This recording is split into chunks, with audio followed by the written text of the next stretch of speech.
Good morning, students. This is part 4 of the chapter Basic Concept of Economics. In this video, the first concept which we are going to learn is saving. Saving क्या है बेटा? Saving means excess of income over the net consumption. मतलब आपकी income कितनी हुई है और आपने स्पेंड कितना किया है, दोनों को अगर हम माइनस कर देंगे, उनको सब्ट्रैक्ट कर देंगे, तो जो अमाउंट लेफ़्ट ओवर होगा उसको बोलते हैं सेविंग्स. ठीक है, मैंने फॉर्मूला भी दिया है. S = Y - C. S savings है, Y income and C is consumption. तो जितनी इनकम है और जितना आपने उसमें कंज्यूम कर लिया है, दोनों को माइनस करेंगे. जो भी अमाउंट लेफ़्ट ओवर होगा वो आपकी क्या बन जाएगी? सेविंग. इंडिविजुअल सेविंग क्या होती है? इंडिविजुअल सेविंग्स मतलब बेटा एक इंडिविजुअल पर्सन ने, एक इंडिविजुअल फैमिली ने, एक इंडिविजुअल बिजनेस फर्म ने कितनी सेविंग्स करी हैं उसको बोलते हैं individual savings. Saving done by an individual income earner is known as individual saving. Saving by individuals, by families and by business firms is known as private savings. Next आता है government saving. Government saving क्या है? जो government ने saving करी है, जो public authorities ने सेविंग करी है, that is central government, state government, local authorities, public corporations, इन लोगों ने जो अमाउंट सेव किया है उसको क्या बोलते हैं? Government saving. क्योंकि वो गवर्नमेंट के डिपार्टमेंट्स के लोग हैं तो उनको गवर्नमेंट सेविंग कहते हैं. नेक्स्ट आता है एग्रीगेट सेविंग. एग्रीगेट सेविंग मतलब total saving done by all the people in an economy. यहाँ पे हम टोटल सेविंग की बात कर रहे हैं पूरी इकोनॉमी में. अभी तक हमने अलग अलग पढ़ा था इंडिविजुअल सेविंग और गवर्नमेंट सेविंग. अब उन दोनों की सेविंग्स को जब हम ऐड कर देंगे तो क्या आ जाएगा? Total saving. It is the total saving done by all people in an economy. It is the sum total of private and government saving. ठीक है बेटा. Now the next concept is welfare. Welfare का means क्या होता है बेटा? It means a satisfaction और an happiness, और we can say a sense of wellbeing among the people. कोई भी चीज़ हम यूज़ करते हैं तो हमको एक तरीके का सेटिस्फैक्शन मिलता है, तो that it means welfare means a sense of satisfaction and happiness, a sense of wellbeing among the people.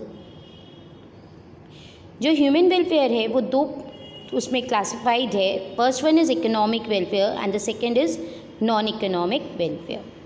Economic welfare means that part of the human welfare which can be measured in terms of money. वो चीज़ जो money के terms में major है. और non economic welfare वो बात है जो मनी के टर्म्स में मेजर नहीं है.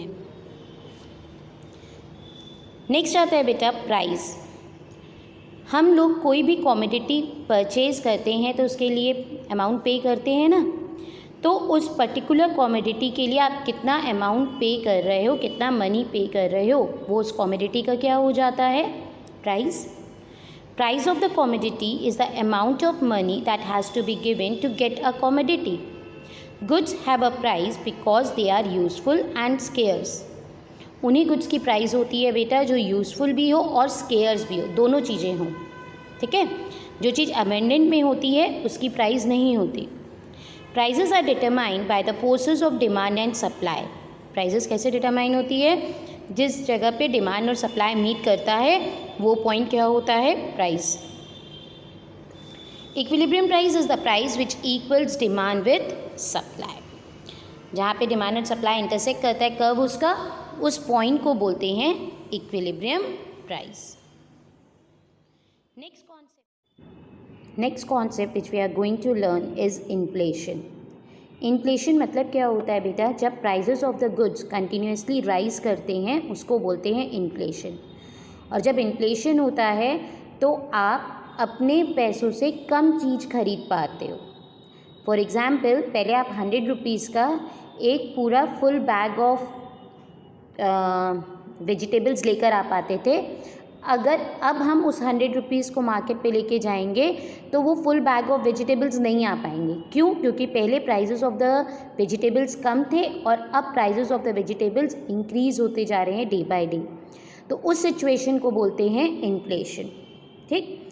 Inflation refers to the rise in the prices of most goods and services of daily or a common use such as food, clothing, housing, recreation, transport, consumer staples etc. सब चीज़ों की इन्होंने बताया prices बढ़ रहे हैं। तो इन्फ्लेशन क्या मेजर करता है? Average price change in a basket of commodities and services over time. कितना प्राइस चेंज हो रहा है। The opposite and the rare fall in the price index of this basket of items is called deflation. जब prices rise होते थे तो हमने क्या बोला था? इन्फ्लेशन। अगर प्राइजेस कंटिन्यूसली फॉल हो रहे हैं तो उस सिचुएशन को हम क्या बोलते हैं? डिफ्लेशन, उसका ऑपोजिट। ठीक है बेटा। Now the last concept is investment. Investment क्या होता है बेटा? An investment is a monetary asset purchased with the idea that the asset will provide income in the future or will later be sold at a higher price for a profit. Investment का मतलब क्या होता है? आप किसी चीज़ में पैसा लगा रहे हो, आपका ये इंटेंशन है उसमें पैसा लगाने का कि फ्यूचर में उस चीज़ से आपको इनकम जनरेट होगी।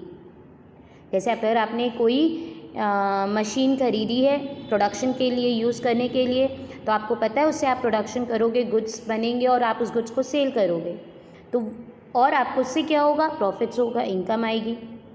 तो उसी चीज़ को बोला जाता है इन्वेस्टमेंट। या आपने कोई चीज़ ली है और आप सोच रहे हो कि अभी प्राइजेस कम है और फ्यूचर में अगर हम इसको सेल करेंगे तो हमको ज़्यादा प्राइस मिलेगा, तो वो भी चीज़ क्या हो जाती है? इन्वेस्टमेंट। ठीक है बेटा। Now it's a time for an assignment. Question number 1, distinguish between primary bonds and secondary bonds. मैंने आपको बॉन्ड्स में एक्सप्लेन किया है प्राइमरी बॉन्ड्स क्या होती हैं और सेकेंडरी बॉन्ड्स क्या होती हैं। टाइप्स ऑफ बॉन्ड्स में उसको लिखिएगा। What is main bye market? Market की डेफिनेशन दी है मैंने आपको वीडियो में। Question number 3, define land, labour and economic welfare. Land and labour बेटा फैक्टर्स ऑफ प्रोडक्शन पे मैंने एक्सप्लेन किया है, वहाँ से लिखिएगा। इकोनॉमिक वेलफेयर, वेलफेयर के टॉपिक पे एक्सप्लेन किया था मैंने आपको। Economic and non economic welfare 2 parts होते हैं उसके, तो इकोनॉमिक वेलफेयर वहाँ से लिखिएगा। Distinguish between total utility and marginal utility. आपको मैंने यूटिलिटी का क्लासिफिकेशन बताया था, टोटल यूटिलिटी, मार्जिनल यूटिलिटी, तो आपको यूटिलिटी के टॉपिक के हेडिंग के अंदर मिलेगा उसके नीचे। नेक्स्ट आता है what is national wealth. Wealth में मैंने आपको एक्सप्लेन किए थे types of wealth. National wealth उसी का पॉइंट है, वहाँ से आप लिखेंगे। I hope all these questions are clear to you all. Complete this work in your copies. Thank you.